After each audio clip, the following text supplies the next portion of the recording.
Equilíbrio. Essa é uma palavra que sempre me chamou muita atenção. Equilíbrio é saúde, equilíbrio é força, equilíbrio é sabedoria, equilíbrio é felicidade. E equilíbrio para tudo, tanto para questões individuais como para questões coletivas. E para qualquer assunto, por exemplo, o equilíbrio entre o masculino e o feminino. Isso tanto no sentido individual, o equilíbrio entre as energias yang e yin que todos nós temos, né? Como também o equilíbrio coletivo do feminino e do masculino, o equilíbrio entre o poder do homem e o poder da mulher. Na minha opinião, para ser sincero, ao longo da história humana, com raras exceções, a gente nunca teve exatamente o equilíbrio em relação a isso. Muito pelo contrário, né?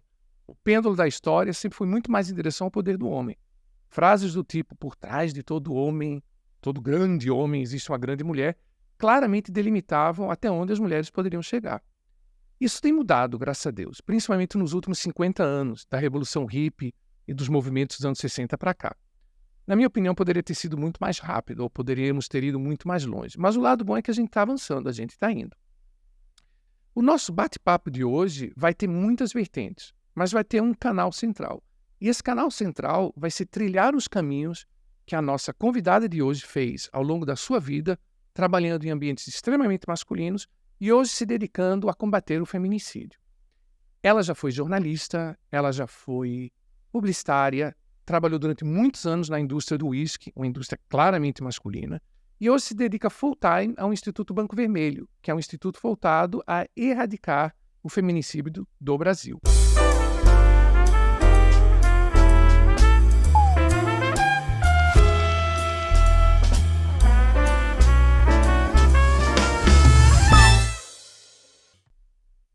A nossa convidada é a Paula Limonge. Paula, seja muito bem-vinda aos Stefanadas e eu te agradeço muito estar stefanando com a gente hoje aqui. Que bom estar com você, Stefano, aqui. E aí eu poderia dizer que hoje aqui vai ser paulada, porque estamos aqui com as Stefanadas, vai ser paulada para todo lado, porque eu não tenho filtro. Ai, que maravilha, que Eu maravilha. gosto muito de conversar, gosto muito de gente, gosto muito de contar histórias, de ouvir histórias. E sua apresentação foi perfeita, né? Eu vim de rádio, sou jornalista, então tenho essa vivência muito grande no mundo masculino e hoje trabalho com um mundo totalmente em prol do feminino. Como você bem falou. Infelizmente, o Brasil é hoje o 5º país que mais mata mulher no mundo. Então, a cada 6 horas, uma mulher é vítima de feminicídio. E a gente precisa combater essa chaga. Mas antes de a gente entrar nessa lacuna, a gente vai ter muito Stefanada aqui pela frente. E eu passo a bola para você. Eu vi, assim, observando um pouco a sua vida, né, o seu currículo, que você foi deportada da Sérvia, né? E assim, e deportada da Sérvia para a Bulgária. Exato. Já conheci gente que foi deportada dos Estados Unidos para o Brasil, outra foi deportada do Canadá para o México e até de Portugal para a Venezuela. Mas da Sérvia para a Bulgária, coisa assim tão chique, tão diferente. Queria que você dividisse um pouco isso com a gente. E uma outra que eu já aproveito a deixa, eu vi que você participou, me corrija se eu estou errado, do primeiro marketing de emboscada do Brasil. E eu fiquei muito curioso, né, para saber um pouco mais dessa história e entender o que é esse tal de marketing de emboscada. Perfeito. Vamos lá tentar sintetizar, porque essa história poderia render 10 podcasts aqui, para a gente poder trazer os detalhes que são maravilhosos. Mas, respondendo a sua primeira pergunta, eu fui morar na Inglaterra, e aí, no final da temporada, eu queria fazer um mochilão. E eu estava com uma prima, e a gente falou, vamos colocar a mala no navio, a gente manda, porque não dá para viajar, fazer um mochilão com mala, né? Então, vamos mandar as malas grandes, e a gente vai comprar um passe de trem para rodar 20 dias na Europa. E naquela época, que era 2009, se eu não me engano, não tinha essa facilidade de internet, não tinha smartphone ainda.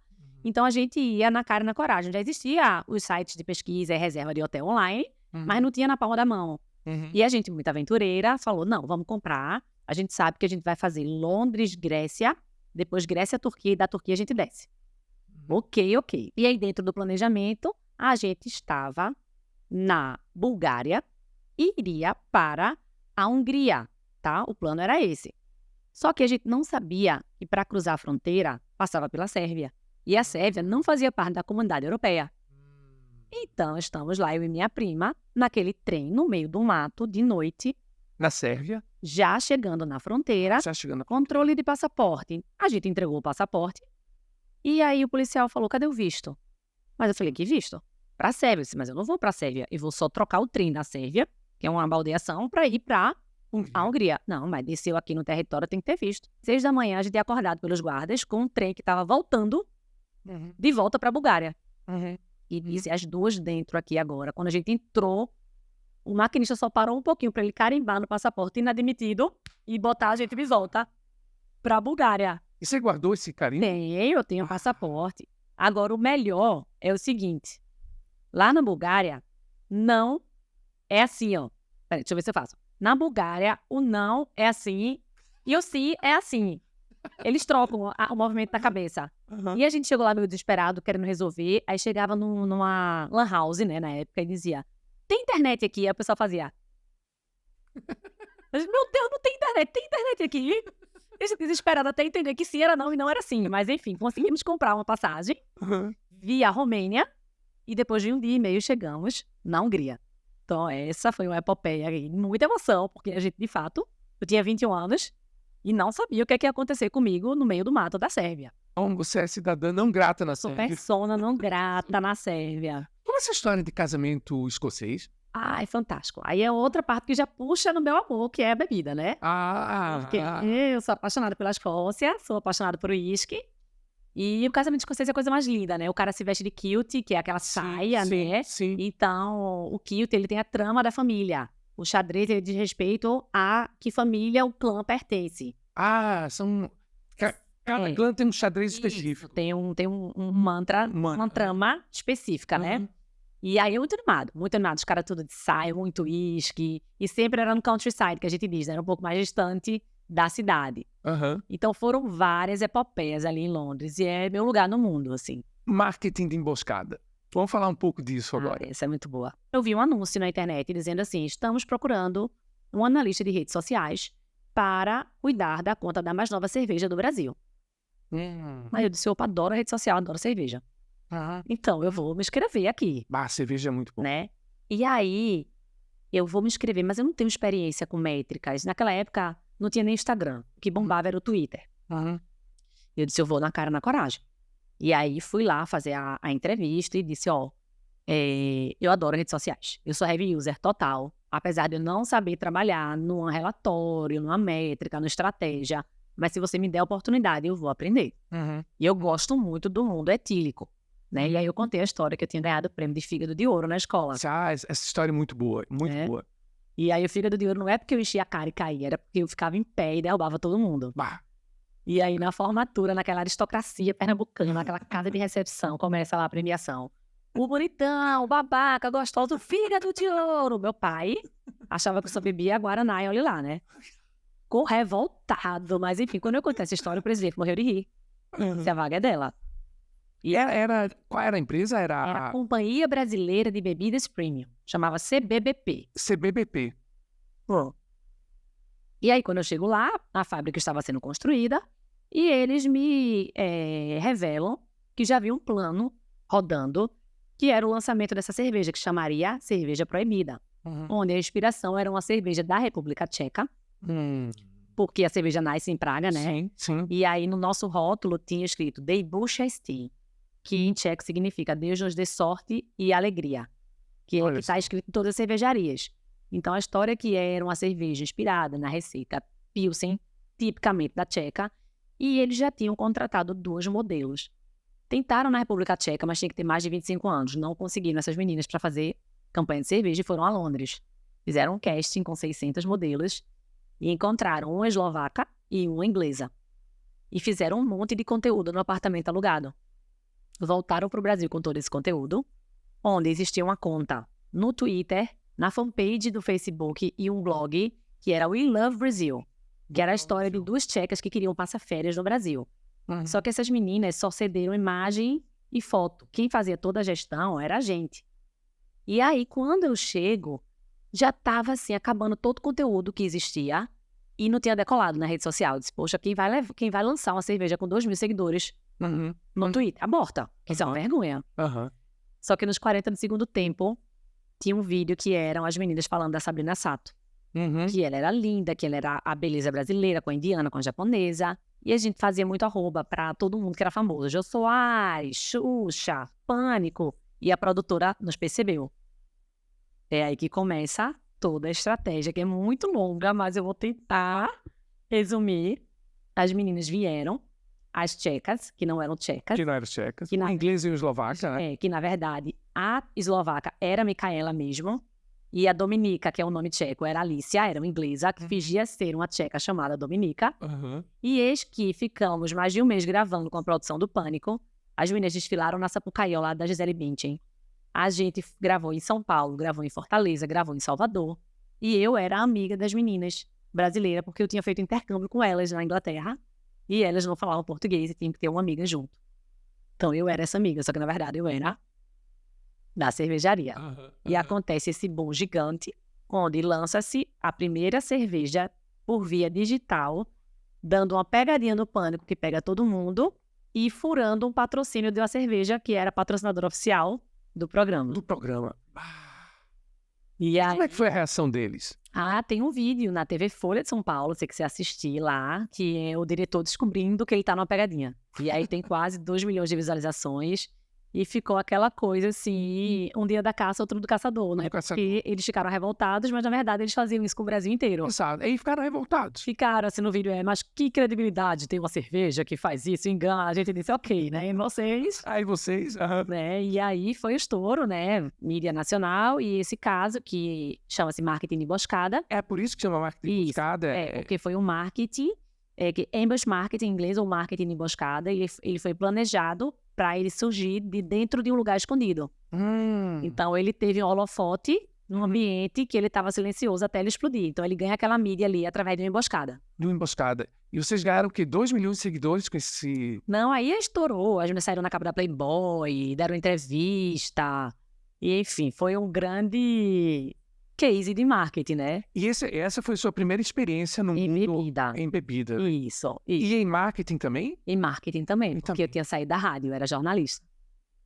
E aí foi já Já arrasando. foi incrível, né? São milhões de histórias aí também, e momentos em que quase a gente foi descoberto pelo Pânico durante as gravações, então a gente tinha que segurar essas meninas, e foi muita tensão, mas deu certo. No final das contas, a cerveja foi capa da Folha de São Paulo, e o estouro gigante no Brasil.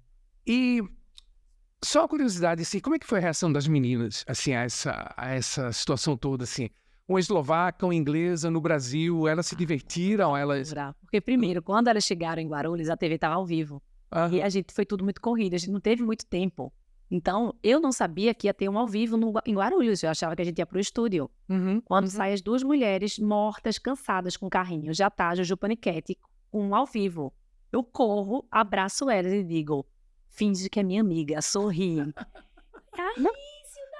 Nunca tinha visto na vida, nunca tinha visto. Elas congeladas, literalmente em pânico. Literalmente em pânico. Super vaidosas, porque não queriam aparecer na TV daquele jeito, cansada. Fomos direto pro estúdio, elas entraram ao vivo e foram batizadas das tchecas do Brasil. As tchecas do Brasil. Né? E aí era muito engraçado, porque durante todo o programa a gente fazia mensagem subliminar. Porque aí a Sabrina fazia, libera tcheca! Aí elas faziam, tcheca é proibida, tcheca proibida. E elas usavam um brinco com a marca da cerveja, usavam um colar escrito de Buchesti. Todo momento havia uma estratégia ali, onde a palavra proibida era falada durante toda a gravação. E o nome da cerveja era... E a cerveja proibida. Proibida. E como é que foi o pulo pro mundo do whisky? Na verdade é o seguinte, não sei se você sabe, eu sou recifense, né? Sim. Recife é a cidade com o maior consumo de whisky per capita do mundo. Isso é fato Isso mesmo. é fato, está na Whisky Magazine, está na Forbes, até agora a gente não foi desbancado. Então, Como é que calcula isso? É quantidade a quantidade de litros versus o número de habitantes. quantidade de litros versus número de habitantes. Então, o recifense, ele bebe em média 11,5 doses ao ano, contra a média nacional que não chega a 3. A média brasileira é 3. A média brasileira é 3. 4 vezes praticamente em Recife. A garrafa tem 20 doses. Se você for medir uma garrafa de 1 litro. Então, tipo, meia garrafa Mais de por meia pessoa. garrafa. Mais de meia garrafa por É a pessoa. média do Recife. Isso se dá muito por curiosidades, né? São 3 vertentes aí que ostentam esse possível título. Que o primeiro é a posição geográfica do Recife, por estar muito perto da Europa. Então, quando vinham navio, quando vinha carga, descarga, a gente tinha muito contrabando nesse uísque que ainda era proibido, não existia esse comércio aberto.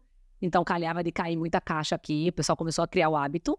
Uhum. Tem a influência inglesa, tem uma influência inglesa altíssima aqui, Pouquíssima. né? A gente tem o British Country Club, tem os times de futebol, tem o Esporte, cemitério, aham. tem o cemitério dos ingleses, só tá Cemitérios enterrado ingleses. inglês. Aham.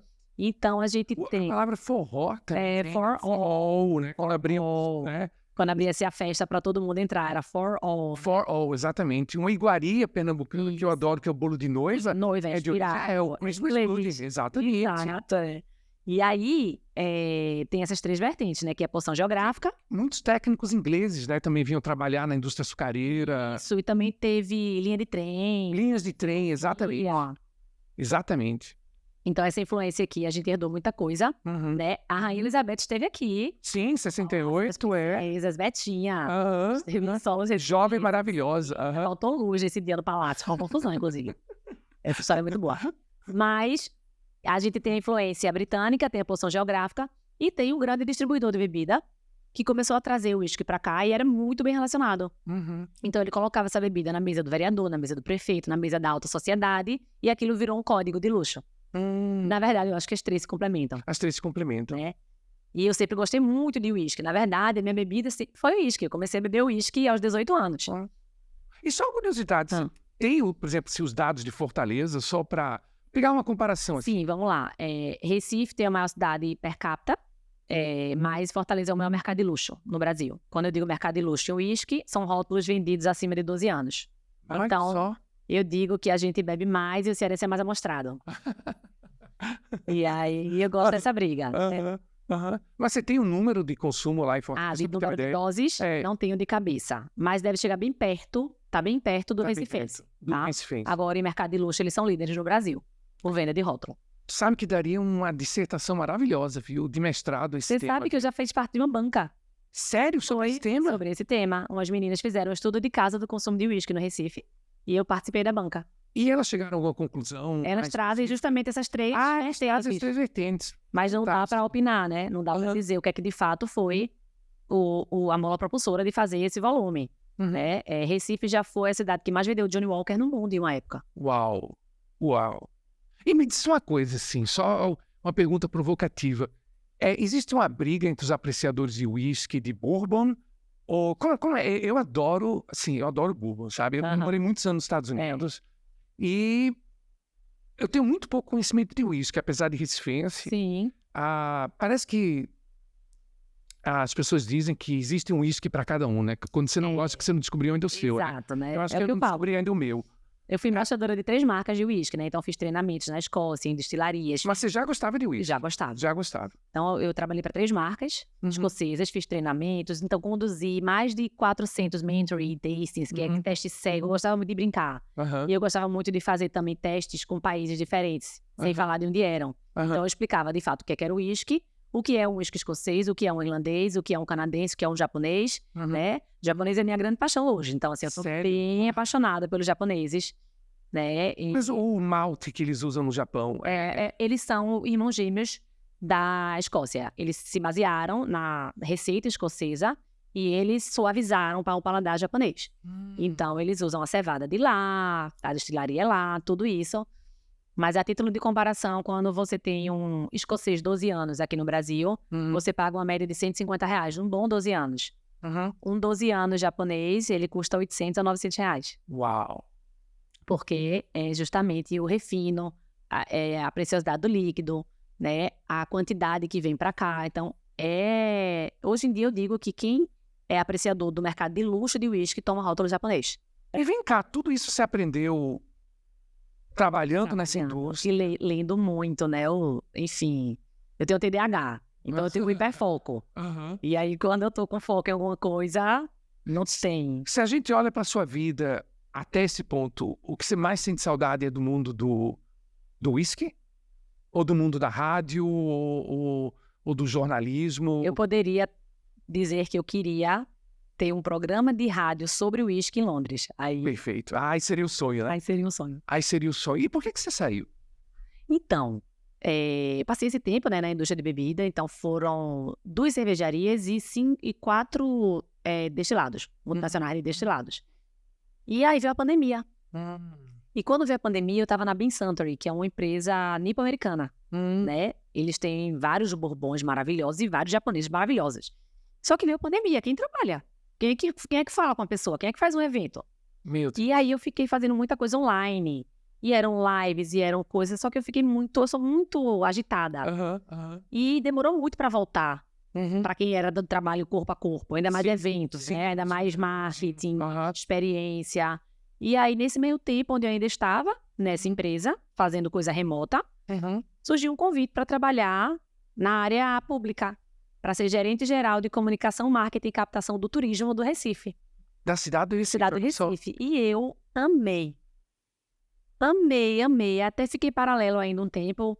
Fiquei com uma bebida e fiquei fazendo algumas coisas na prefeitura. Depois eu saí 100% da BIM. E me apaixonei pelo serviço público. Achei fantástico você fazer uma coisa para a comunidade, para a população, sabe? Fantástico. Você entregar um equipamento de lazer, um equipamento de turismo. Você vender sua cidade para o mundo. E toda a tua experiência até então tinha sido no universo privado, né? Isso. E com bebida. E com bebida. Né? E com bebida. E aí, depois dessa experiência, eu caí em Fernando de Noronha. Caí de paraquedas em Fernando de Noronha. Deve ser muito legal cair de paraquedas lá. Né? E fiz parte de um projeto que durou quase 2 anos. Tá andando ainda, eu saí. Que era a concessão do primeiro bem tombado no Brasil. Que é o Forte de Nossa Senhora dos Remédios, no alto de uma montanha, a mais de 40 metros do nível do mar. É um forte tombado. É um dos primeiros fortes, né, construídos no Brasil. Isso, Noronha foi a primeira capitania hereditária do Brasil. E eu li, não sei aonde, acho que foi na própria Fernando de Noronha, que Américo Vespucci foi um dos primeiros que colocou o pé lá, né? Exato, ele tem na Carta Náutica, ele diz, o paraíso é aqui. O paraíso é aqui. É a frase que a gente usava lá no forte, inclusive, para se comunicar, né? Parafraseando Américo Vespucci. Então, foi a primeira capitania hereditária, é um lugar muito rico em história. E eu cuidei dessa parte de toda a implantação, desde a obra, que é uma obra que é muito delicada, porque envolve o IPHAN, né? Que é o órgão regulamentador do patrimônio histórico. E muito cuidado, muito zelo. Ele hoje está funcionando, está lindo lá. Teve até o casamento do bilionário, que foi bem polêmico, não sei se você viu. Sim. Né? Tipo meio que fechou a ilha para ele. Fechou a ilha, era piada, né? Era piada, mas foi bem bacana a festa, movimentou a ilha, o comércio da ilha. Tu sabes, eu fui só uma vez para Fernando de Noronha e fui em busca da lua cheia. Sim, é lindo. Que eu adoro lua cheia, sabe, Paula? E hoje em dia é tão difícil você ver lua, porque todo lugar que você vai tem um poste de luz. Exato. Né? Aí eu pensei, não, em Fernando de Noronha deve ter lua cheia, né? O que você achou? Eu adorei. Só que, olha só, eu fiquei numa pousada, numa parte bem isolada da ilha, que ao lado tinha um bar, muito querido bar, mas olha só, eles faziam a festa da lua cheia. Só que a festa da lua cheia era assim, era cheia de luz. Ninguém via lua. Era música a noite inteira. Aí quando terminava lá por volta da meia-noite, que desligavam tudo, aí eu saía e fazia o percurso sozinho para aquelas escarpas, sabe? Sim. E ficava vendo a lua em cima do mar. Foi realmente extraordinário. Lindo, né? Eu fui muito a Noronha, muito, né? Esse projeto, eu tenho um carinho imenso, porque você está lidando com natureza e patrimônio histórico. Exatamente. Né? E ele hoje é um museu a céu aberto, onde ele tem festa, ele tem música, gastronomia, cultura, piada. Exato. E aí, como minha vida é um livro aberto... Ai, que lindo! Eu não paro, né? É o que eu digo, eu sempre vou, quando eu falo de bebida, meu olho brilha e os dados voltam, né? Fantástico isso. E eu adoro, assim, se eu puder marcar quando acabar aqui, a gente vai fazer um teste cego. E você continua com o Fígado de Ouro lá? Como era o prêmio que você ganhou lá? Fígado de Ouro é eterno, né? É vitalício. Continua. Eu sou detentora do meu ano lá, do Fígado de Ouro. Tuas marcas de fígado são boas, gama glutamina transferase, tudo maravilha. Tudo lindo. Que maravilha. E depois eu caí agora no Instituto Banco Vermelho, né? Que eu ia dizer isso, assim. São muitas experiências, né? Muitas experiências. E a gente está criando esse pano de fundo para exatamente a gente poder falar um pouco. Que eu quero muito tua experiência empírica, né? Eu sou a pessoa que vem mais de um mundo teórico, né? De um mundo de ideias. E tu tem um lado empírico, Paula, nessa experiência com o masculino e o feminino muito rico, né? E para a gente fechar, então, digamos assim, essa sua jornada, para que as pessoas percebam um pouco isso que eu estou falando de tua experiência empírica, fala desse último pulo, então, que você deu. Você foi do setor público para o instituto ou você eu voltou fui do setor privado público para o Forte, que era um consórcio, então era privado. O bem é perfeito. público, mas a administração era É privada. privado. Era um consórcio de empresários, né? 3 empresas se uniram para tomar conta daquele patrimônio por 10 anos, Aham. renovado por mais 10. Então ali era uma administração privada, Uhum. mas respondendo para o serviço público, prestando conta, tudo isso. E funcionou bem. Tá funcionando, Tá né? Vai fazer 2 ótimo. anos, em dezembro faz 2 anos. Uhum. É novinho ainda. E aí, nesse meio tempo aí onde eu estava ainda no Forte, eu tenho uma grande amiga de vida, que é a Andrea, que é publicitária, uma mulher fantástica e maravilhosa, que perdeu uma amiga para o feminicídio. Uhum. O marido simulou um acidente de trânsito e vitimou Patrícia. E durante 4 anos e meio ela lutou muito para provar que aquilo ali não foi um acidente, foi um feminicídio, e para manter ele preso durante o julgamento, porque ele poderia responder em liberdade, visto que ele tinha residência fixa, emprego, bom comportamento. E ela disse que não tinha um dia que ela não ia lutar por Patrícia. Eu acompanhei tudo isso. Quando chegou perto do julgamento, que foi no ano passado, em abril do ano passado, um júri popular pesadíssimo de 5 dias, eu tinha perdido uma colega de escola também por feminicídio. Uma menina brilhante, que estudou comigo da Alfa até o 3º ano. E todo mundo da minha geração estava apavorado, porque foi um crime muito brutal, foi um namoro. Já é diferente de a parcela que se tem de feminicídio, são homens mais velhos que não aceitam o divórcio de uma mulher que já tem filho. Geralmente, o plano de fundo é esse. Aham. E no caso de Renata, não, era um namoro de 8 meses, ela foi executada. Então, estava todo mundo muito abalado. Uhum. E quando teve julgamento, que o assassino de Patrícia ele foi condenado, a Andrea disse, eu tenho que transformar esse luto em luta. E eu quero ressignificar isso. Paula, tu me ajuda? Aí eu disse, claro, né? Renata não era tão minha amiga como Patrícia era sua, mas era uma pessoa que todo mundo da escola amava, era uma menina brilhante. E a gente pode sim fazer essa homenagem para as meninas. E vamos fazer então, o que vamos fazer? Até que veio a ideia do Banco Vermelho, certo? Aham. O crime do feminicídio ele é muito democrático, porque ele não escolhe raça, cor, idade, basta ser mulher e basta ser objeto de posse de um homem. E nem Ou ódio. extrato social, né? Não tem. Aham. Então, como o crime é democrático, a gente precisava de um elemento igualmente democrático para que chegasse em todos os lugares. Então, o banco, ele está no hotel de luxo, no cemitério, na parada de ônibus. E o banco faz você sentar e descansar. O Fantástico. Banco Vermelho, ele vai além. Ele fala sentar e refletir, levantar e agir. Sentar, refletir, levantar e agir. E esse Maravilha. banco, a gente pinta de vermelho porque é justamente o pare, Uhum. o sinal de trânsito, quando ele fica vermelho, Uhum. é pare. Pare. E também é o sangue derramado por essas mulheres que tiveram suas vidas ceifadas por esse crime tão brutal. Então, esses bancos, eles começaram a ser espalhados pela cidade do Recife, e a gente colocou um banco gigante no Marco Zero do Recife, que não podia, que é tombado. Mas eu disse, mas gente, o Sansão da Mônica teve aqui um dia desse, gigante. Eles colocaram em cima do letreiro. Ah, mas não tocou no chão, ficou em cima do letreiro. Eu disse, querido, se o Sansão veio, você não vai impedir um ícone desse. Aí era ok. E aí a gente fez essa inauguração, né, desse projeto Banco Vermelho para homenagear Renata e Patrícia, né, pedindo para que a população civil sentasse, refletisse, levantasse e agisse. Uhum. E nesses 25 bancos que estão espalhados na cidade, São 25. pequenos, de praça, Pequeno de praça. O grandão é lá no não era Marco Zero. Marco Zero, mas ele está itinerante, ele já rodou. itinerante. E aí a gente traz vários tipos da violência, porque muita gente acha que é só a violência física. Uhum. Então existem milhões de mulheres na bolha que não se identificam vítimas, porque não sofrem agressão. Então, a gente tem determinados bancos que dizem assim, ele mexe no seu celular, controla sua conta bancária e não deixa você sair com as amigas, é abuso, peça ajuda. Porque Genial. aí a mulher faz, opa, Genial. essa sou eu. Porque quando você coloca um cartaz com a mulher com o olho roxo e a mão assim, basta, Perfeito. A pessoa diz, isso não é comigo. Isso primeiro, é... ela não se vê. E a que se vê tem vergonha e repudia. Repudia. Aham. Mas eu não quero ser isso, mas eu sou isso. Então, você tem que falar com essa mulher, você tem que mudar o mapa mental dessa mulher e tentar tirar ela da bolha antes que ela vire um índice. Uhum. Que é o que a gente diz, ele escala. No caso de Patrícia, que é amiga de Andrea, ele nunca encostou a mão nela. Incrível, né? Mas ela sofria todo tipo de violência. Patrimonial, psicológica, emocional. E no ato, ele tirou a vida dela. Mas ela não se via vítima, porque ela Mas ela não não se via sofria agressão. Né? Então, o Banco Vermelho, ele hoje é o Instituto de Combate ao Feminicídio. É o que a gente fala, é o nosso lugar de fala. Né? O Brasil é hoje o 5º país que mais mata mulher no mundo. A cada 6 horas uma mulher é morta. Isso é notificado, né? Incrível. Fora o sub... Fora, exatamente. Então é aquela coisa, a gente não pode mais esperar. Não dá mais pra gente abrir o Instagram e ficar vendo. Fulana morreu, fulana morreu, fulana morreu. Virou um commodity a morte da mulher. Incrível, né? E a gente precisa dar um basta. Virou, exatamente, um commodity. Muito bem colocado. É. Deixa eu fazer uma pergunta, assim, que me veio essa curiosidade. Tu tem uma energia impressionante, dá pra gente perceber conversando contigo. E é uma energia que tu consegue colocar em prática, em ação, assim. Como foi, digamos, montar esse instituto no sentido objetivo mesmo, prático, assim? Porque deve ter milhões de detalhes, né? Milhões. Pelo que eu andei vendo, vocês trabalham em várias frentes, tem várias iniciativas, coisas pelo WhatsApp, Tem tudo. né? Tem questões de projetos de lei, aquele aplicativo também que foi desenvolvido pela junto com a faculdade Isso, a Uninasal, né? Lá pro TJ. São tantas frentes.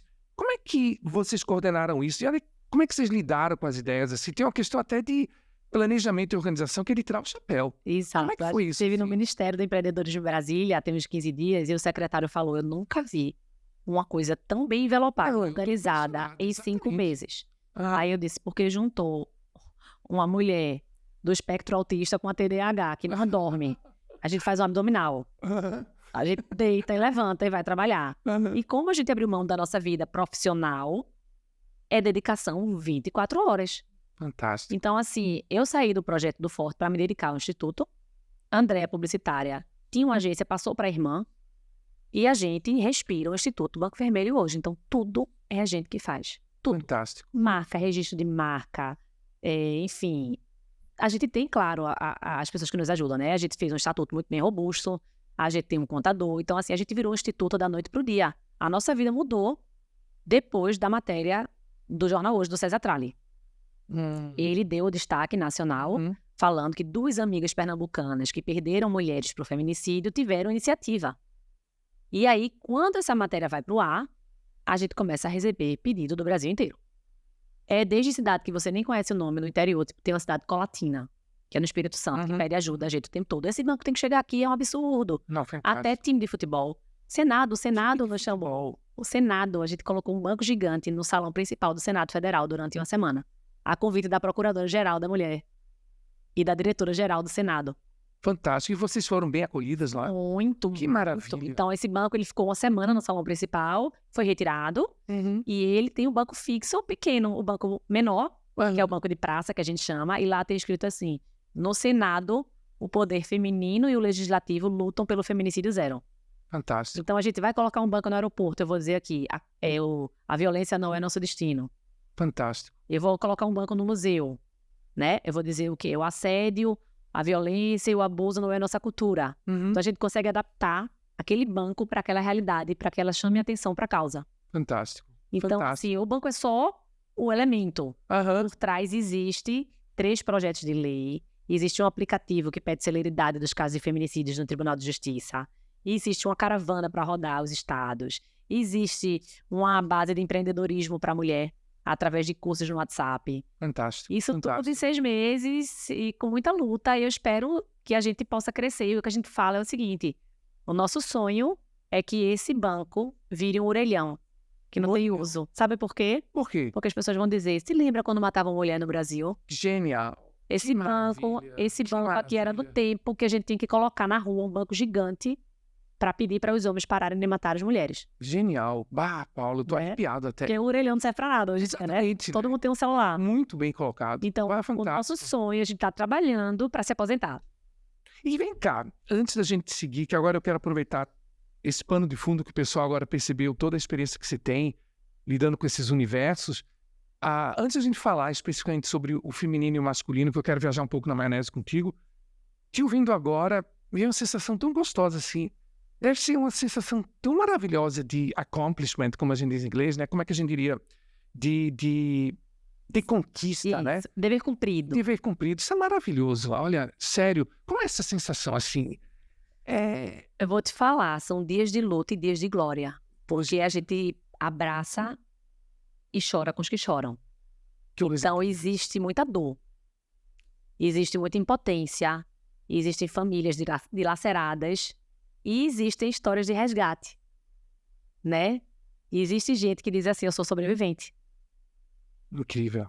Meu Deus, poder dividir tudo isso, participar de tudo isso. Né? Então, assim, a gente tem que trabalhar, inclusive, o lado espiritual, né? Eu tenho... Tu leu minha mente. eu mentalizo muito, né? Eu sou de várias fés. Então, assim, eu planto amor para colher o bem. Eu tento alinhar os meus chakras inteiros. Que Porque maravilha. senão a gente vira esponja, né? E a Que gente maravilha. carrega a corrente. Se a gente não conseguir dividir as coisas, né? Eu tenho Exato. 2 crianças em casa, então eu preciso também estar inteira para mim, Claro, para claro. os meus filhos. Mas, assim, é incrível. É um crescimento espiritual, né? Muito, muito. E foi engraçado porque em uma das religiões que eu fui, eu vou para várias. Você vê aqui, eu tenho um texto, eu tenho um cristal, eu tenho olho grego, eu Que tenho maravilha. então Isso é tão a cara do nosso país, eu adoro isso. eu sou o sincretismo de todas as manias. E aí, uma das minhas visitas a uma certa religião, Uhum. ela falou assim: vocês têm noção que vocês estão entrando no meio de acertos de contas de outras vidas? Genial, genial. Porque, teoricamente, a gente vem com destino traçado. Engraçado. A gente nasce com o dia de ir embora. E essas mulheres que foram embora, teoricamente, era o destino delas irem embora dessa forma. Só que a gente tá no meio agora, quebrando essa história. Acho que foi o que ela disse: vocês estão bloqueando acertos de contas. Uau! E qual foi a sua reação? Que bom, Que porque eu tenho que bloquear esse acerto de conta mesmo. boa, muito boa. Entendeu? Aham. Precisa que tenha uma força aqui no meio para que isso não aconteça, Exato, né? exatamente. Mas sabe que eu imaginei bem isso. A ideia do crescimento pessoal e espiritual, assim, deve ser uma experiência impressionante. Hoje à noite eu tô indo pro Espírito Santo. O Espírito Santo, levar lá o A gente vai fazer o lançamento numa feira de 78 municípios. São 78 municípios todos lá. capixabas lá. Os capixabas, num pavilhão lá. E depois esse banco ele vai para casa do governador. Uau. É em Vila Rica, que é uma casa modelo, que é tipo um museu onde as pessoas visitam. Vai estar no jardim, que é o Quero Com Compromisso. Fantástico. Esse banco tem que estar aqui, no jardim do governador. Para todo dia que ele abrir o olho, seja ele morando lá ou não, é a casa dele. Ele tem o trabalho e o dever de lembrar que ele precisa cuidar da vida das mulheres. Fantástico. E assim nós vamos caminhando E Paulo, nessa luta. eu preciso aproveitar essa vida rica que você tem para te fazer algumas perguntas meio viagem na maionese. Claro. Vamos agora dar uma viajada na maionese. Primeiro dizer que sério, tirar o chapéu essa iniciativa, viu? Eu fico sem palavras do fundo do meu coração. Participar da mudança de uma coisa tão absurda. A gente ainda vive em pleno século XX, século XX, eu estou ficando velho. Século XXI ainda tem que ficar discutindo essas coisas como se a gente tivesse, né, no período colonial, sei lá, uma coisa tão estranha. Mas tu acha que, só uma coisa antes de falar do feminino e do masculino, você sente, assim, pela sua experiência com o mundo e com esse trabalho, você sente que o Brasil tem alguma coisa particular que leva a tanto feminicídio, assim, alguma coisa... O que é o machismo? É a falta de presença do poder público? É o nosso sistema educacional que é falho? O que é? Tem alguma coisa que você percebe, assim, que... Eu acho que são muitas lacunas. Você elencou várias delas aí, né? Eu acho que a gente está numa posição de 5º país no mundo que tem quase 200 países. A gente está em 5º, é inadmissível. É inadmissível. Ainda mais porque a gente se diz um país tão libertário, Exato. muito livre de religião, livre de comportamento, de livre de racismo. Isso. Então, eu acho que está arraigado na cultura mesmo. Acho que tem que mudar o mapa mental, começando pelas crianças. Né? Tanto que a gente tem um projeto que é a Oficina Banquinho Vermelho Vai à Escola. Mas que maravilha. Onde eles montam um banquinho de palito de picolé. Que eles têm que aprender, pequenos. Então, eu acho que é um somatório, primeiro, de mapa mental arcaico, onde a mulher ainda é inferior, é posse, não serve para nada, é um peso morto. E existe a falta de políticas públicas, o orçamento para o Brasil, ele é muito pequeno quando a gente compara com educação, saúde. Então, assim, falta política pública. Perfeito. Falta educação e falta mulheres na política. Perfeito. Porque, veja, se eu não faço uma lei pensando em quem amamenta, em quem menstrua, em quem sofre abuso, em quem tem medo de pegar um ônibus à noite, se eu for homem, eu não vou fazer isso. Não é minha dor. Exatamente. Não tá apertando meu calo. Exatamente. Então, enquanto não tiver mulheres fazendo leis, o país não vai mudar. É por isso que é muito importante que as pessoas, as mulheres principalmente, votem em mulheres. Porque só assim vai mudar a política pública. de um país, né? Eu concordo plenamente. Uma pergunta que eu queria... eu estou fazendo tanta pergunta antes de entrar no... É porque você me traz tanta coisa falando dessas questões. Uma pergunta um pouco delicada, assim. Não para ti, mas eu digo delicada para um pouco a situação do mundo que a gente vive hoje. Só dar um pano de fundo um pouco para o que eu vou falar agora. Eu cresci, eu virei... A minha chegada na idade adulta foi nos anos 90. O coming of age, né, como a gente diz em inglês. E os anos 90 foi um período, Paula, você ainda era adolescente, mas sabe, criança, foi um período de muito entusiasmo, sabe? A gente vivia o fim da Guerra Fria, a gente vivia um período, assim, muito de esperança. E tava a música e a cultura bombando, né? Exatamente. No Brasil, a gente exatamente saiu daquele período da ditadura, vivia, digamos, a efervescência democrática, tinha tido o processo do impeachment, que eu acho que amadureceu muito nossa democracia. E, de repente, eu me vejo numa época hoje, assim, meio... É uma impressão minha, não é nada... Uma época meio pesada, sabe? Dura, uma época, assim, conflitiva, né? Onde as pessoas não dialogam. Isso no Brasil e no mundo. Sim. A gente vive esse espectro, de novo, de guerra nuclear. A polaridade, né? Aqui, a polaridade. É só aqui e aqui. Não tem meio termo. Não tem meio termo. Não existe meio termo. Questão climática. Vê agora o que aconteceu no Rio Grande do Sul, que é o estado que eu vivo, né? Que eu moro lá, que eu amo tanto. Eu sou pernambucano, mas vivo no Rio Grande do Sul. E essa época, assim, um pouco obscura que a gente vive, de novo, é uma opinião minha. Muita gente pode pensar diferente, que maravilha, não é... Ninguém aqui... Não é uma verdade absoluta. Exatamente. Exatamente. Stefanada significa, antes de mais nada, não ter verdade absoluta. Minha irmã disse que eu relativizo muito, mas eu acho que o meu papel no mundo é, assim, um pouco essa ponte, sabe? Mediador, Paulo. É isso aí, mediador. E aí, eu me lembro, quando eu era estudante, ou quando eu comecei minha carreira de professor, falar dessas coisas que eu vou falar contigo agora eram muito tranquilas, hoje é um pouco mais pesado, sabe? Mas eu te pergunto, você acha, digamos, que assim, o mundo vive uma retomada um pouco muito intensa da religiosidade, né? Não da espiritualidade, da religiosidade, né? Quando você ouve, por exemplo, certas pessoas dizerem que Putin é o grande defensor do cristianismo, você começa a se ponderar um pouco o que é que as pessoas entendem por religião, né? Você acha, assim, que esse advento intenso dessa religiosidade nos últimos anos, e eu vejo muita dessa religiosidade como isso é que eu digo que é um pouco delicado de se falar hoje em dia, que não era 20 anos atrás, e só isso já diz muito do mundo que a gente vive. Muita dessa religiosidade eu vejo muito como extremamente masculina. Tu achas que se sente um pouco, porque você falou da questão da mulher como propriedade, né? Se a gente parar para pensar, muita da religiosidade que a gente vive no mundo hoje, né? E não só, mas inclusive no mundo ocidental cristão, segue um pouco essa linha, né? Eu queria ouvir um pouco tua opinião sobre isso. Eu não tenho como não perguntar para a pessoa que lida com isso, sabe? Eu vou te trazer um dado relevante, né? 40% das vítimas de feminicídio no Brasil são mulheres evangélicas. Meu Deus.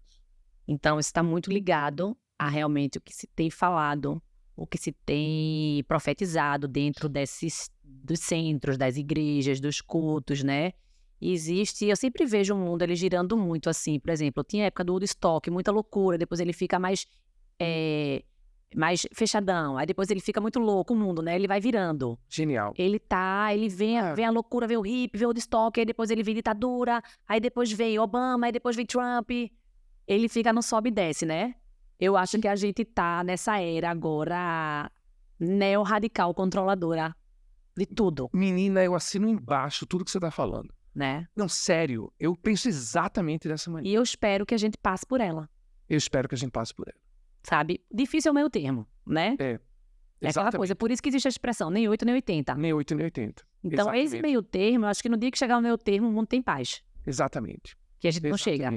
Ou é 8 ou é 80. Exatamente. Não é? Eu estava comentando com uma amiga ontem, de novo, essa é uma linha um pouco pesada, saindo um pouco assim dessa vibe assim dos Stefanados, mas a gente vai voltar para ela.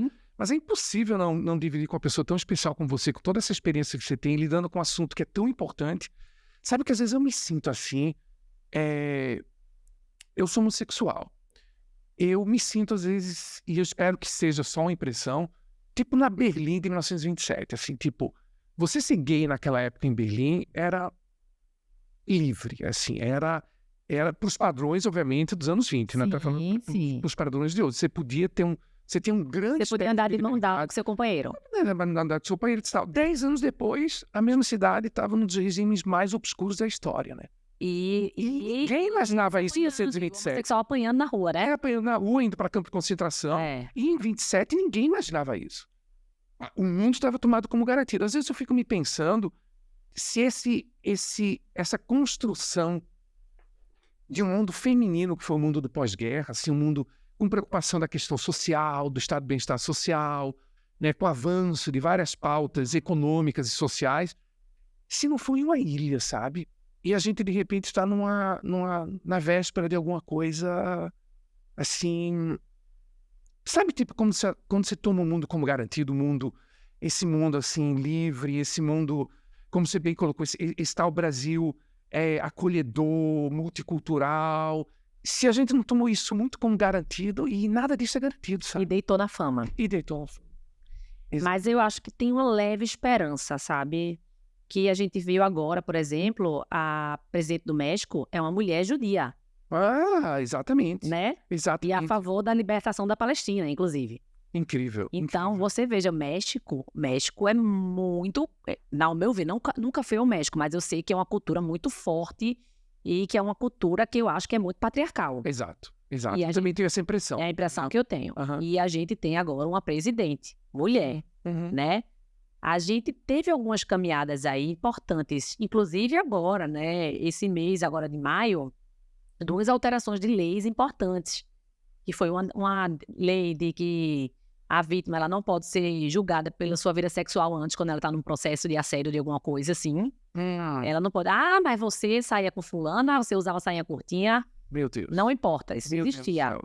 E a lei da Maria da Penha também agora entrou, que a mulher ela pode ter o sigilo do nome dela. Porque muita gente não denuncia por vergonha, então a gente vai expor o nome do agressor, mas o dela fica em sigilo. Maravilha. Então isso são avanços, né? A gente está vendo esse olhar, né? Então, inclusive, existe muita questão aí de movimentos antifeministas, né? Quando a pessoa, de fato, não sabe nem o que é o feminismo, não sabe nem o que ele se trata. Exatamente. Né? Exatamente. E aí existe gente que está desconstruindo, que está se tentando criar. Que é só, gente, direito. Eu quero ganhar o mesmo salário que você. Exatamente. Eu quero ter o direito de pegar um ônibus de noite sem ninguém abusar do meu corpo. Exatamente. Né? Não, eu te digo, muitas vezes assim, eu tenho amigos que dizem, mas esses movimentos... Mimimi. Exatamente. Esses movimentos, falando especificamente agora da questão do movimento LGBT, é muito ativismo, isso irrita as pessoas, parece que a gente é obrigado a isso, obrigado a isso. Gente, ninguém está pedindo nada a não ser os mesmos direitos.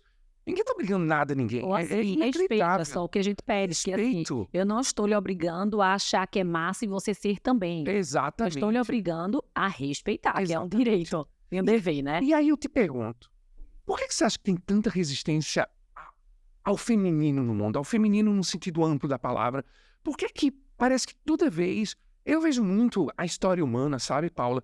Como uma busca incessante desse equilíbrio. É o yin, o yang, o feminino, o masculino. E normalmente o feminino acaba sempre apanhando nisso. Eu vou dar uma estefanada aqui. Diz lá, querida. Se a gente voltar para a pré-história, né?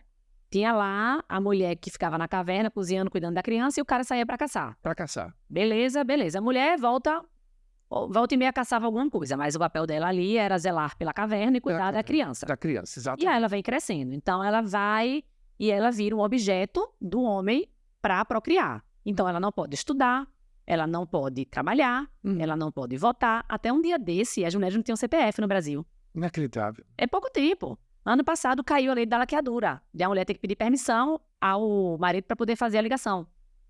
Sério? Sério, no ano passado. Meu Deus. Então, assim, eu acho que o que acontece? O homem, ele foi acostumado a entender que a mulher está em segundo plano. Então, no momento que ela vem... pegando o trabalho dele, comprando um carro melhor que o dele, ganhando um salário acima dele, ele faz, opa, tô perdendo. Aham. Ele não encara essa caminhada como uma coisa legal que vai ser bacana para a sociedade evoluir como um todo. Ele acha que ali tem uma rivalidade. Uhum. Então ele faz, não, fica aí na cozinha, porque você está pegando o meu espaço. Uhum. Esse espaço é meu, o seu é da caverna cuidando da criança. Uhum. Então, quanto mais ele puder abafar esse crescimento, né, e aplaudir esse crescimento, ele vai fazer. E isso é intrínseco.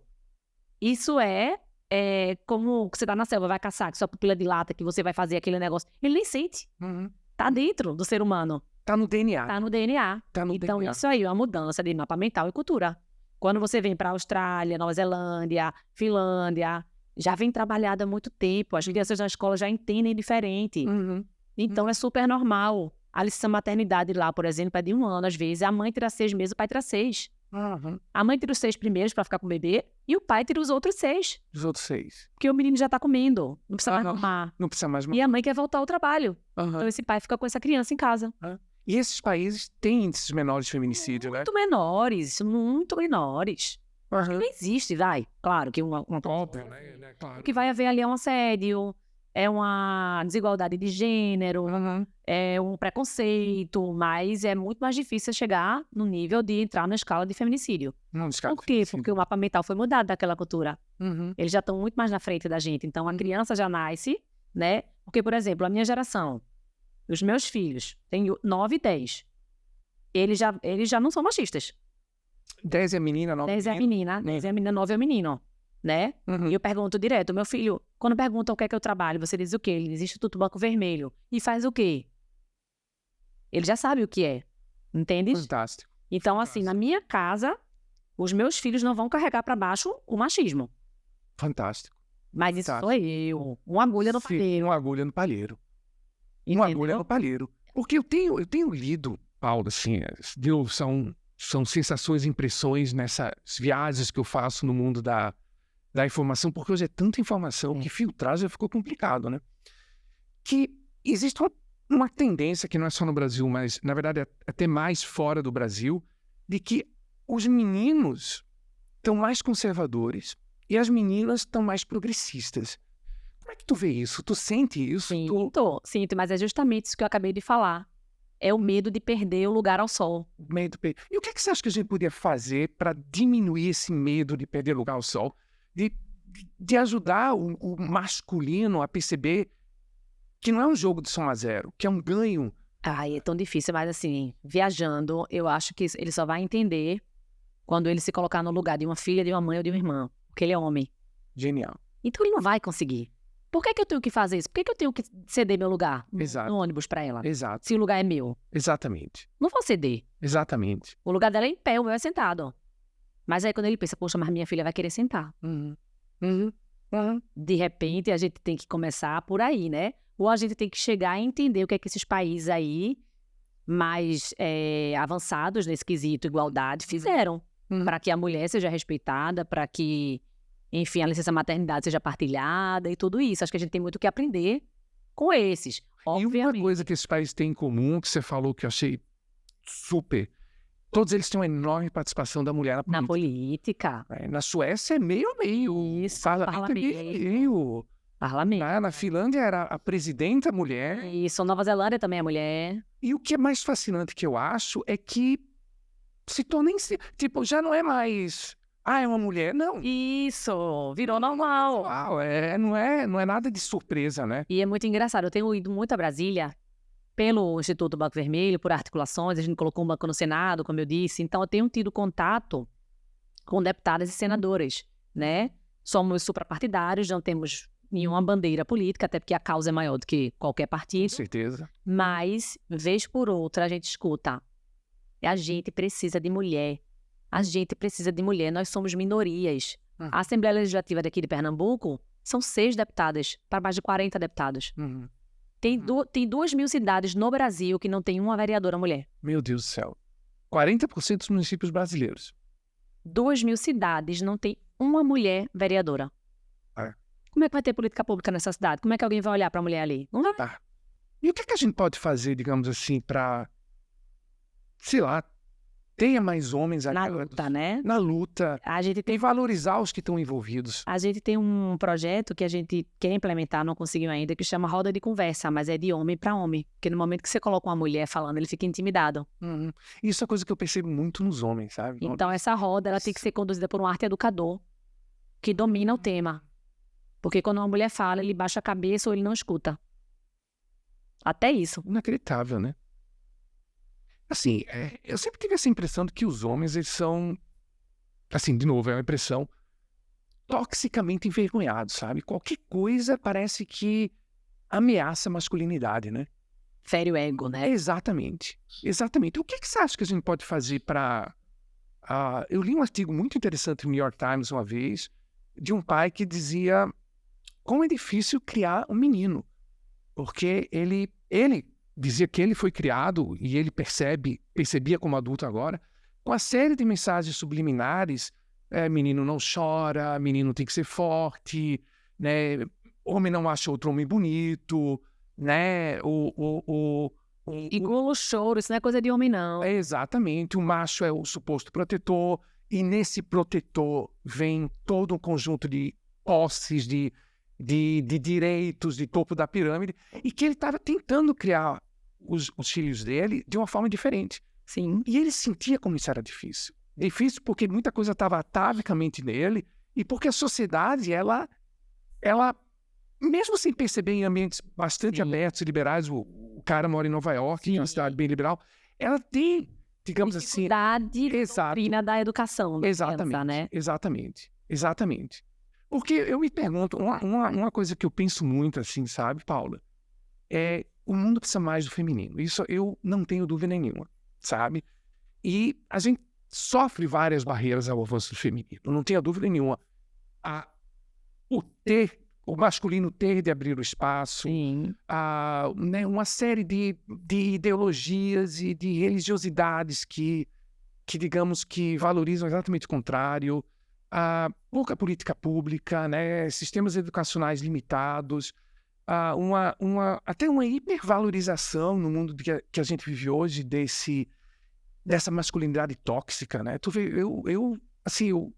quando eu vejo certos líderes, né, assim, o cara da Rússia, o Trump, você percebe assim esses estereótipos assim de líderes hoje, eles são muito masculinos, sabe? Eles são assim, nossa, e são vistos como, eu já vi pessoas super-heróis, como defensores. Já vi gente falando do Putin como o grande defensor dos valores cristãos e ocidentais. Assim, eu fico pensando, gente, sabe? É desconexo. É desconexo, e é uma masculinidade tóxica que parece que...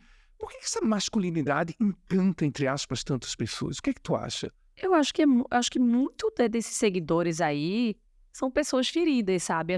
Eu acho que é por isso que a saúde mental ela tá tão em pauta agora.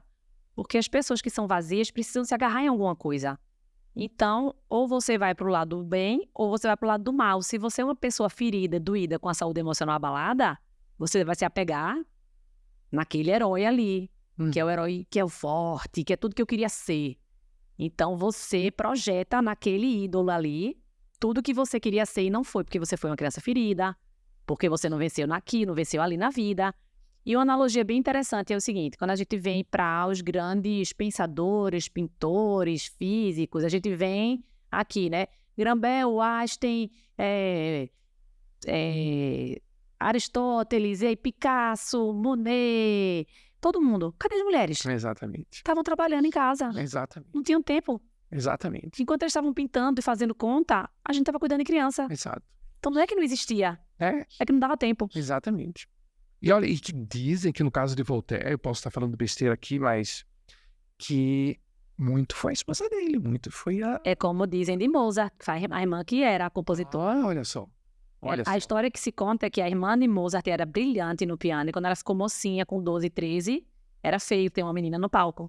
Então tira a menina do palco e coloca o menino, e ela que fazia as partituras para ele tocar. Suposições, né?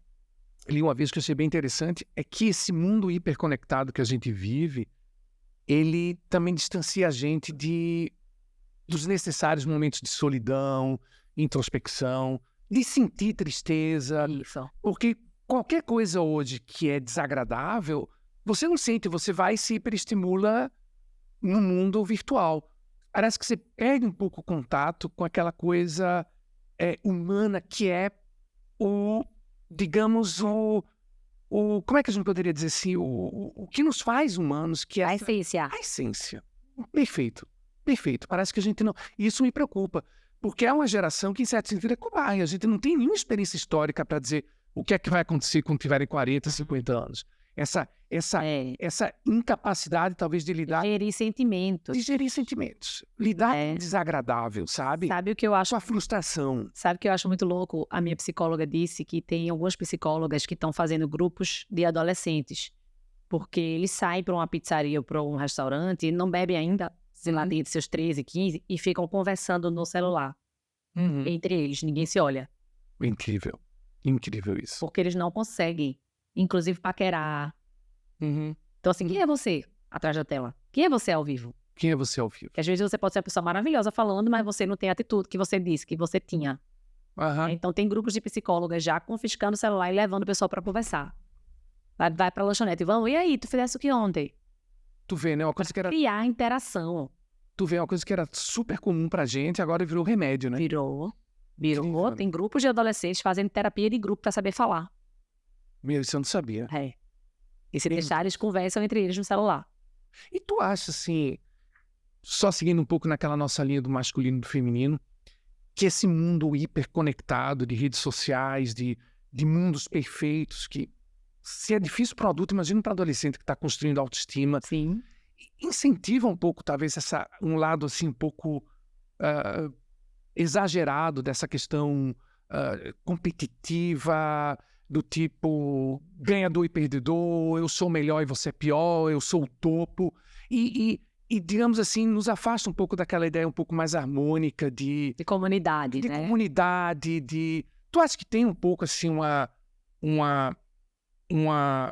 consequência disso tudo? Acaba sendo um pouco essa valorização excessiva dessa questão competitiva, que é a coisa do nosso lado mais masculino, em detrimento talvez de uma coisa um pouco mais assim do tipo harmônica, comunitária, integrativa, com compaixão, com aceitação. Como é que você vê isso? Eu vejo muito mais no viés mental e estético. Por exemplo, eu sigo a blogueira fulana, mas a blogueira fulana é linda e tem tudo. Eu sou uma merda. Perfeito. Não é muito novo, vou competir com minha amiga da sala, que tem mais like que eu. Eu enxergo que é muito mais um problema de querer ser aquela influenciadora. Eu nunca vou ser, porque eu não tenho o cabelo dela, eu não tenho o nariz dela, eu não tenho o dinheiro dela. Então, isso vai gerando um problema de autoestima. E aí vem depressão, ansiedade, bulimia. Tudo isso voltado ao espelhamento daquela figura que também não é real. Sabe? Eu não sinto nem tanto deles para com eles. Eu sinto a projeção do astro. Ou seja, competir com o impossível. Né? Competir com o impossível. Você vai perder. Você nunca vai ser fulana. O que você acha? Se você tivesse que sugerir uma atitude para tornar o nosso mundo um mundo mais amoroso, o que você sugeriria? Uma atitude? Algo assim. Algo para que as pessoas façam? Algo que as pessoas façam. Algo que as pessoas façam, exatamente. Para tornar o mundo um lugar mais amoroso. Terapia. Perfeito. Então, você abriria comigo o Ministério da Terapia sem pensar duas vezes. Mas eu concordo plenamente. Como é que a gente resolve o mundo se não resolve as pessoas? Paula, me diz uma coisa. Tem mais alguma coisa que você gostaria de falar, de dividir com a gente? Falar talvez um pouco mais do Banco Vermelho? São tantas emoções, tantas caminhadas, né? Eu acho que minha vida é muito intensa. Né? No meio disso tudo, são 2 crianças, né? Um marido maravilhoso, graças a Deus, um super parceiro, que sempre me apoiou, né? Não é fácil deixar 2 bebês e ir pra Irlanda, beber uísque, ou pra Escócia, e deixar um marido com 2 bebês aqui, então... Em toda a minha... E pelo que eu vi, cada um dos seus filhos nasceu quando você estava numa... Baby Grants e Baby Chivas. Exatamente. Baby Grants e Baby Chivas. Então, existem homens legais também. Existem, né? Sabe? E muita coisa a gente debate. E ele se pega sendo muito machista, porque, claro, ele foi criado por uma família que são 3 irmãos. Ele não tem... É até difícil para ele criar a filha. Porque tem coisa que ele acha besteira. Eu disse, mas você não tem referência para criar isso. Você não tem essa referência, né? Por que Pedro sair de Homem-Aranha escalando é de boa e a Olivia querer passar um batom e colocar uma coroa é futilidade. Interessante isso. Se pra ela uma referência é uma coisa de princesa e pra ele é de super-herói. Por que ele pode sair de super-herói? Ela não pode sair de coroa e batom, Exatamente. sabe? Já é o machismo dentro dele, assim, não, isso é muita futilidade. E como é que ele lida com isso? Esse é um bom exemplo. Tipo, ele se vê diante de uma situação em que claramente ele percebe isso, tipo, cai a ficha. Às vezes sim, às vezes não. E às vezes não, Mas né? sempre ele reflete. Uhum, Ele é muito bom de ouvir. uhum. Então, ele faz, realmente, eu acho que eu peguei pesado ali, o que eu não entendi, sabe, assim, e é o que eu digo. Você sente mais homens assim hoje no mundo? Você percebe na sua vivência? No Brasil, não. Não. Eu acho que fora do Brasil, muito. Hum. Fora do Brasil, eu digo, Claro, aquele... Estados Unidos e Europa, ali. Sim, sim, é o aquele... primeiro sim, mundo, aham. né? Quando eu morei na Inglaterra, que foi em 2008, eu não sofria assédio. Era estranho, porque eu entrava no metrô, eu andava na rua, ninguém fazia fio-fio. Uhum. Ninguém olhava pra mim. Pra mim era estranho. O normal era eu ser paquerada. Tudo bem, todo mundo gosta de uma piscadinha de olho, uma coisinha com a educação, que não existe no Brasil. Existe assédio. Um assédio. Né? Uhum. Existe assédio no metrô, assédio no ônibus, assédio na rua. Aham. Mas eu tô falando 2008. Em 2008, eu já não via olhares com interesse sexual e assédio em mim, Na Inglaterra. na Inglaterra. Como é que é não ser assediada vindo da cultura que associa assédio com aprovação? Então, eu cheguei na Inglaterra com 20 anos. Eu fiz 20 logo que eu cheguei lá. Ou foi 21, não lembro bem. E era muito estranho, porque eu achava que eu era horrível, que ninguém olhava pra mim, que eu era feia. Até o tempo que eu tive que entender que a paquera lá era diferente. Uhum. Ela não se dava por assédio. Ela não se dava por aquele olhar no seu decote, ou aquele fio-fio, ou aquela encostada no bar que bate em você. Uhum. Eu entendi que existia um respeito e uma linha, e que a cultura deles era muito bacana. Eles iam paquerar comigo, se eles tivessem interesse, eles iam chegar e falar, olá, tudo bom? Uhum. Que é o normal, devia ser, né? Aham. Aham. Tudo bom, te achei bonita, vamos conversar? Vamos tomar um chopp? Uhum. Mas demorou, porque mexe na autoestima da gente. Então, tudo é o mapa mental, É um mapa né? mental. Mapa mental. Um mapa mental. Até a gente entender que, às vezes, até eu tomava iniciativa. Aham. Né? Aham. Opa, tudo bom? Uhum. Porque existia aquela coisa do espaço do homem e da mulher, muito bem definido. E você acha que, olhando-se para a nossa cultura, para esse aspecto da nossa cultura, o que é que você acha que a gente pode começar a repensar com os nossos filhos, com as nossas crianças, desde cedo, que mude um pouco esse mapa mental? Isso é uma coisa de gerações, com certeza, Isso. mas a gente tem que dar passos. O que é que seria uma coisa concreta, assim, por exemplo, no processo de educação que você tem com seus filhos? Uma coisa, digamos, que cai uma ficha e você diz, não, eu vou plantar isso aqui agora, porque eu sei que isso vai dar fruto e posso ajudar meus filhos a lidarem de uma forma um pouco mais humana, um pouco mais, digamos, compassionate, né, como se diz em inglês, com mais compaixão pelas pessoas, pelo outro ser humano, em relação ao que eu fui criada, em relação a como eu fui educada. Eu vi um experimento na rede social que eu achei incrível. Eu acho que isso deveria ser feito em todas as escolas. A professora falava, eu quero que vocês desenhem uma pessoa que trabalha como astronauta. Uhum. E as crianças desenhavam um homem. Eu quero que vocês desenhem uma pessoa que trabalha como bombeiro. E dizia fireman, ou fire worker, Uhum. que não tinha gênero. Uhum. E aí, quando ela colocou o desenho das crianças, todas as profissões que ela citou eram homens. A própria menina e o menino desenhavam um bombeiro, um astronauta, um médico. Incrível. E aí ela chama os profissionais.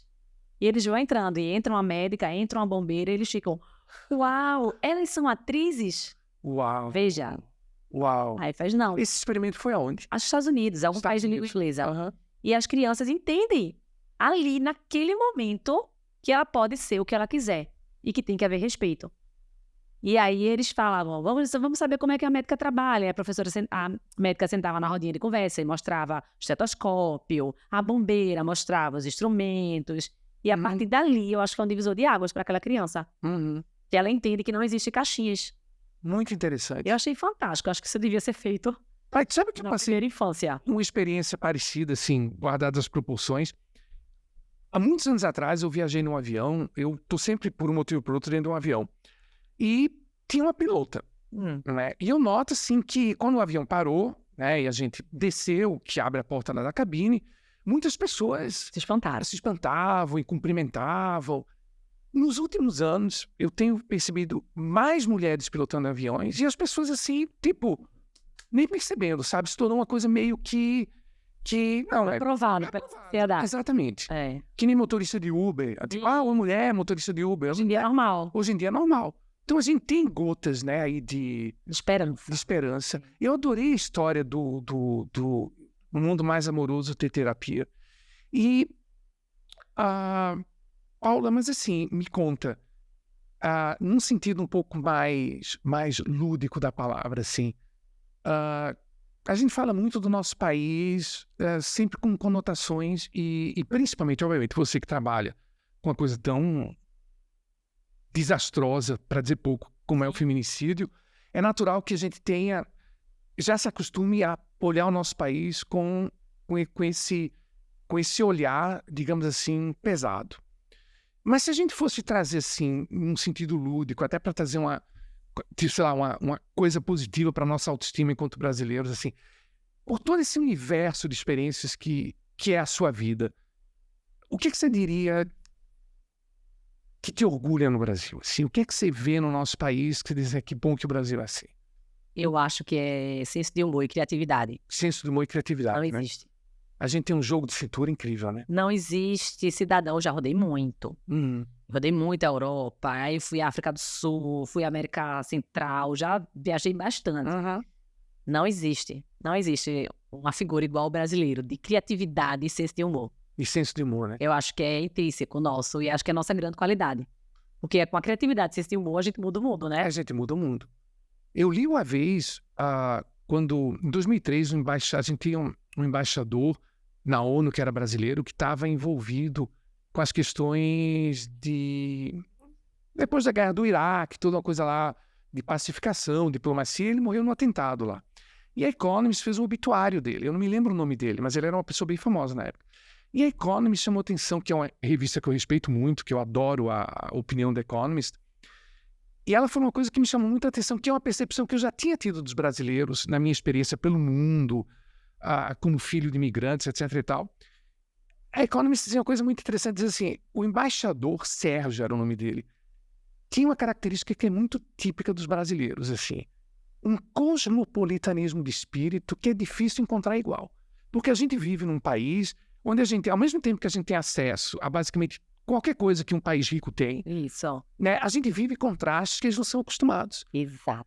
E a A gente gente é camaleão. exatamente. E às vezes eu sinto, assim, com todo respeito, quando eu viajo para a Europa, para os Estados Unidos, ou na interação e convívio que eu tenho com pessoas do primeiro mundo, que existe um certo... E olha que eu já tive interações com pessoas que vão de prêmio Nobel até as pessoas mais humildes. Sempre me dá um senso, assim, de... De novo, eu posso estar sendo muito nacionalista aqui, mas um senso de que falta um tempero, sabe? As coisas sempre me parecem um pouco mais superficiais, as análises parecem mais pálidas, sabe?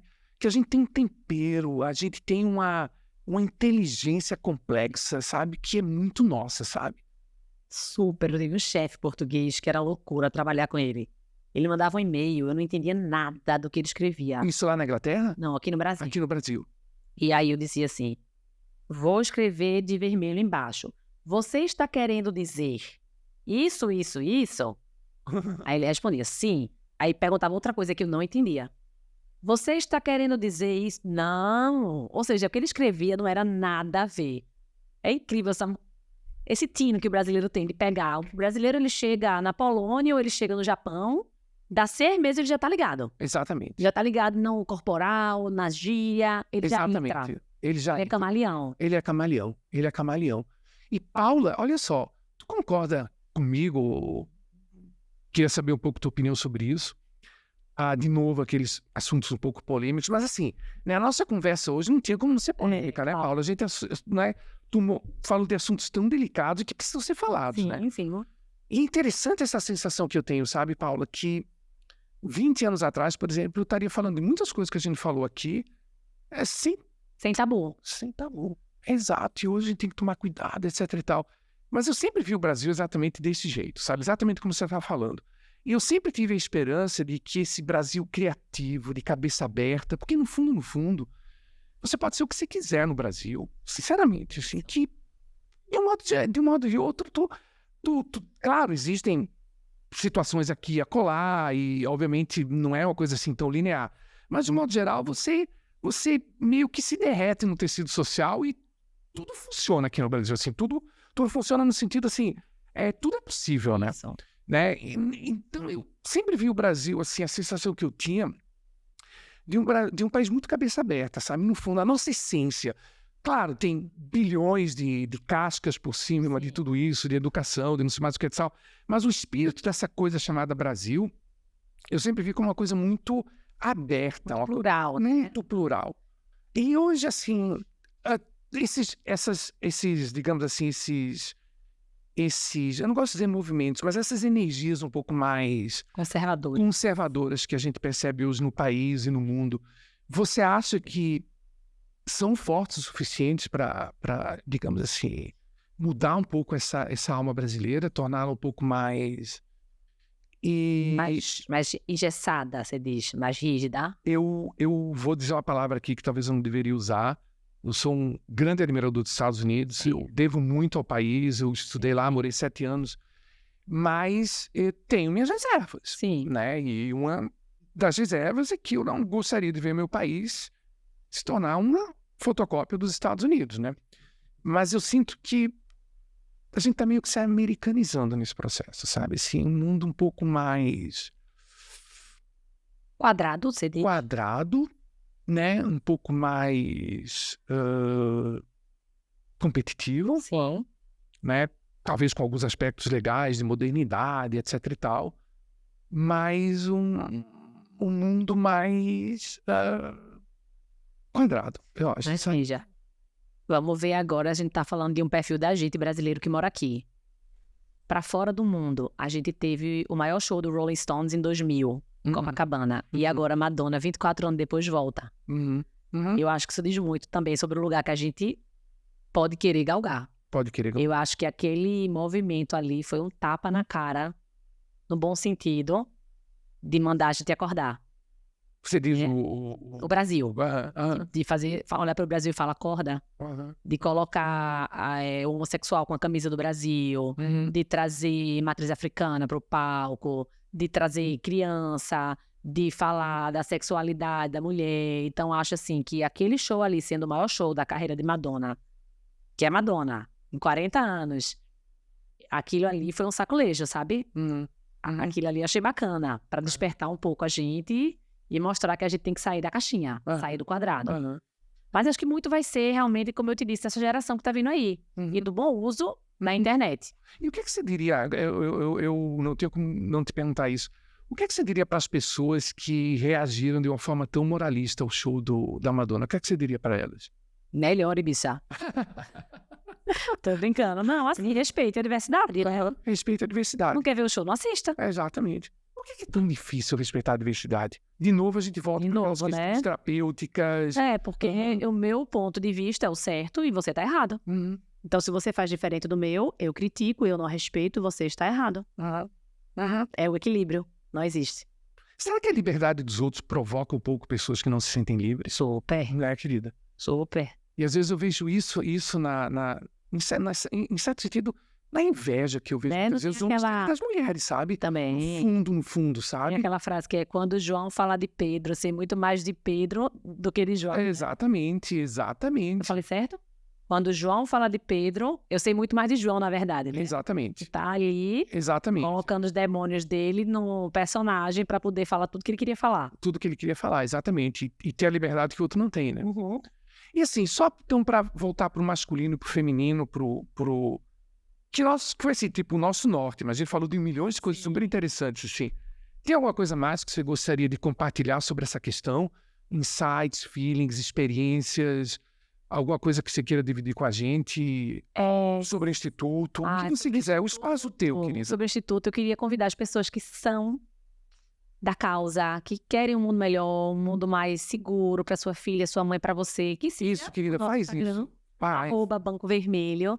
né? Porque a gente costuma a fazer um trabalho que a gente empodera as pessoas. Que a gente via muito aquela questão do marido e mulher não mete a colher. Mete sim. Mete sim. Só que a gente percebeu através de pesquisa que as pessoas elas não querem denunciar porque elas se sentem impotentes e acham que nada vai funcionar, que vai ligar para a polícia não vai.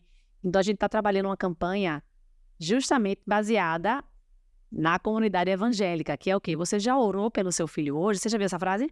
Que o evangélico fala? Você já orou pelo seu filho hoje? Sabe como é que a gente fala? Você já salvou uma mulher hoje? Maravilha. Diz que 180. A ligação é sigilosa e você pode salvar uma vida. E como é que tem sido a recepção na comunidade evangélica? A gente teve pouca entrada ainda. A gente teve o apoio de uma igreja até agora, mas é assim, somos muito novinhos. Queremos entrar, sabemos que é necessário. É preciso furar a bolha, porque se 40% da vítima está ali, eu tenho que chegar ali. Eu tenho que dizer para ela que não é certo, que ela pode seguir a religião dela, porém ela tem direito de viver. Genial. Simples assim, Simples exatamente. assim. É simples assim. Vá para o seu culto, reze, ore, mas exato. você não pode apanhar, você não pode ser vítima de violência patrimonial, sexual, emocional, você tem direito à vida. Exato. Então, isso vai ser um trabalho que a gente quer desenvolver, sim. E eu acho que é deixar essa mensagem aí de esperança, esse sopro aí, de que a gente consiga, de fato, atingir o nosso ícone, que é feminicídio zero. Porque quando a gente fala fome zero, a fome do Brasil não acabou, mas é um compromisso do governo. É compromisso. Quando ele diz fome zero, ele admite que as pessoas não podem mais passar fome. Quando você tem uma lei seca no Brasil, que a tolerância é zero, eu estou falando a você que não bebe e não dirija. Então, quando eu digo feminicídio zero, eu estou dizendo, parem de nos matar. Paula, olha, foi um prazer ter você aqui, mas acima de tudo uma honra, sabe? Uma pessoa que está, sabe, uma pessoa que está fazendo um trabalho que faz uma diferença tão grande na vida das pessoas, sabe? Na prática, empiricamente, falando do fundo do meu coração. Foi uma honra falar contigo, minha querida. Eu espero que a gente vamos brindar aqui. Sim. Obrigado por estefanar comigo, viu? Gente, muito obrigado por acompanhar os Estefanados de hoje, onde a gente tratou de um assunto tão maravilhoso como esse, do feminino e do masculino, com uma pessoa tão especial como a Paula. Foi uma honra ter você aqui. Gente, sigam, compartilhem, curtam o @Estefanadas e o @Banco Vermelho. Beijão e até a próxima.